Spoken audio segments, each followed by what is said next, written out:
My man Peter.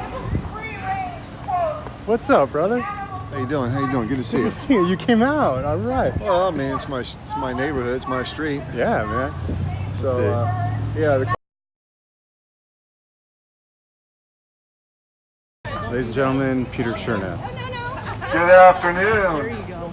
I've been ready for this show to shut down the status quo. If you're not vegan, you're a vampire. Vampires can't see the light. Look around. There's plenty of proof. If you want to know the truth, the most powerful people on the planet have always been vegan. From Jesus, Gandhi, Einstein, Cesar Chavez, Dolores Huerta, Coretta Scott King, and the most radical, the most powerful warriors through history have always said that peace will never be attained at the end of a sword or at the end of a gun. Got a job. Got a job, brother. How about you? And so it is that I have seen and been around the toughest around, and many of them are vegans. The most powerful warriors, the most powerful athletes have always been warriors. And to do unto the least of me, you do unto me was always about the animals, which is why the religious people never wanted people to read the gospel Essenes. The Essenes is where the brother Carpenter speaks the most. And the 40-day general strike of the system and DC and this corruption is toast. So you need not be indicted. You all be invited tomorrow at 1 p.m. at the square in Santa Rosa to unite with the anti-vax groups. We need to build a coalition on this beautiful mission so as to requisition the universal electrician to short-circuit this corruption by royal interruption, which is the 40-day strike. No labor, no schools, we're all off the fence, no mortgages, no rents. If for freedom you thirst, then there's no mortgages or rents to be paid this first. We shut it all down. We exercise the beverage of leverage, the power that we have that we've been taught not to use. And the power is a strike, it's a boycott. It's getting the different groups together, the anti-vax groups, the anti-war groups, those that are on knowing that we are in a world of lies.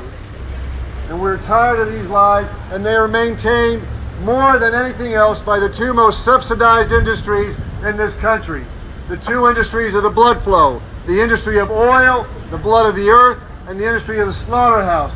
Those two industries maintain every war, foreign and domestic. And for warriors to be real warriors and standing up majestic is to shut this down, because when it comes to the concept of evil, you cannot fight it. Your choice is either to accept it or send it away. And we send it away by boycott, and we send it away by strike. That is the power and the promise of the place we would like. I am Peter, and I am here, speaking truth to power, free of all fear. This is the most beautiful state in the world, the most powerful state on the planet.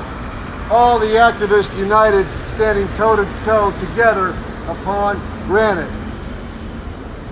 What else am I missing? Man, you got to dig into the Peter Encyclopedia, the files of knowledge. Are you going next? Yeah, I'll go next. Okay. I'll shut this up. Hold on a sec.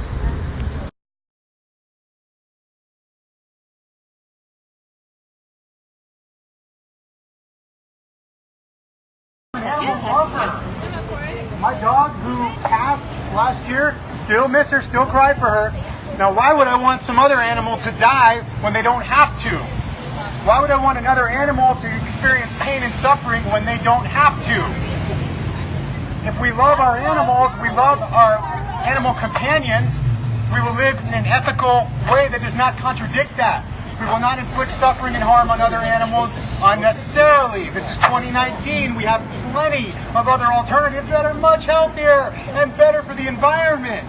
These animals do not want to die. They want to live a simple life under the sun with their families like you and I want to. That's all we want. If we oppress others, who are we to say we can do? If we are against the oppression of human beings by a higher force, bloodlines, whatever you want to call them, how do we justify doing it to other animals? How do we justify doing it to sentient beings that feel pain and don't want to die and suffer? Tell me, please, how are we justified? I would like to know, because there is no response that makes any sense, that is moral and ethical and spiritually intelligent, that you can tell me there's a reason for why we need to keep slitting the throats of animals unnecessarily. I'm a conspiracy realist, and one of the biggest conspiracies by far is the one that happens behind slaughterhouse doors that our government subsidizes with our taxpayer money. We all claim to be compassionate people, yet we go down the street and have a ham sandwich and pay someone to slaughter an animal. How does that make any sense? This is 2019 and we're living in a world of hypocrisy. We want everything green, we want to support the environment, but our bacon tastes good. Guess what? There are so many vegan alternatives out there. All you got to do is go to the vegan part of your store and look around and check those ingredients, make sure there's not a bunch of processed junk in there, and you will find some stuff that is delicious. Woo! You will feel great about it. Go vegan! You will feel great about not contributing to that. And you will feel clear-headed. You won't have allergies. You'll be able to sleep well. And you'll find a coalition of others who think the same way. You'll find a tribe. There's no tribe in killing people. That tribe is outdated. You can't find a tribe that is united for love, peace, and compassion that supports killing animals. Those are called corpsorations because they're dead inside. And they want to feed that death to us. Death, suffering, misery. All right, now I'm going to read a little something I have prepared. And I'm not talking at you, I'm talking with you because I love you. And if I didn't love you, I wouldn't be here. I'm here to fight for humanity and our God-given rights as living human beings. I also love animals equally and respect their God-given right to their life, their freedom, and their happiness. So when humans continue to create unnecessary demand for animal abuse, suffering, and murder, I get frustrated towards humanity because their unhealthy food choices cause all of the bloodshed and unsustainable pollution on our earth. We are better than this. Thank you. Please switch to a plant-based living. If you don't give a shit about the animals or the environment, at least do it for your health. If we as humans don't have empathy, we are a nation of socio-psychopaths. Heterocyclic amines. When you barbecue, you are ingesting these carcinogens. That stuff that drips off the grill, that is a carcinogen. There's something in meat called L-carnitine, which causes plaque in arteries when it's digested, which is a long-winded way of saying that eating meat will, without exception, give you artery plaque unless you're a mutant or something. There's also a sugar in meat called NEU5GC, which our immune systems attack, which can eventually cause cancer.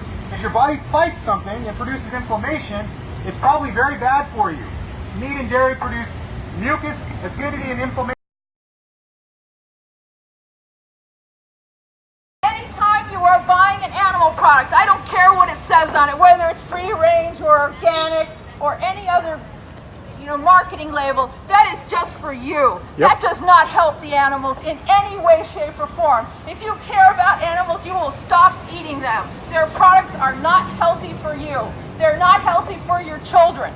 Meat is a processed meat like bacon is a Class A carcinogen according to the World Health Organization. It is in the same category as tobacco, asbestos, and plutonium. It is a known human carcinogen. Do not consume processed meats if you value your health and that of your children. And the environment. And the environment. Let me talk a little bit about climate change. According to the World Watch Institute, the leading cause of greenhouse gas emissions that lead to climate change is intensive animal agriculture. That's right. The cows, the pigs, the chickens, the sheep, the goats, the ducks, the geese that are kept in tight confinement so that humans can eat them when they don't need to. This is cruelty. This is climate change. This is destroying our environment with ocean dead zones and pollution and methane emissions that are 84 times more potent than carbon dioxide emissions for the first 2 decades of their release. Animal agriculture is responsible for massive climate change. It is the largest single contributor to climate change greenhouse gas emissions at 51%. That is larger than cars and trucks and buses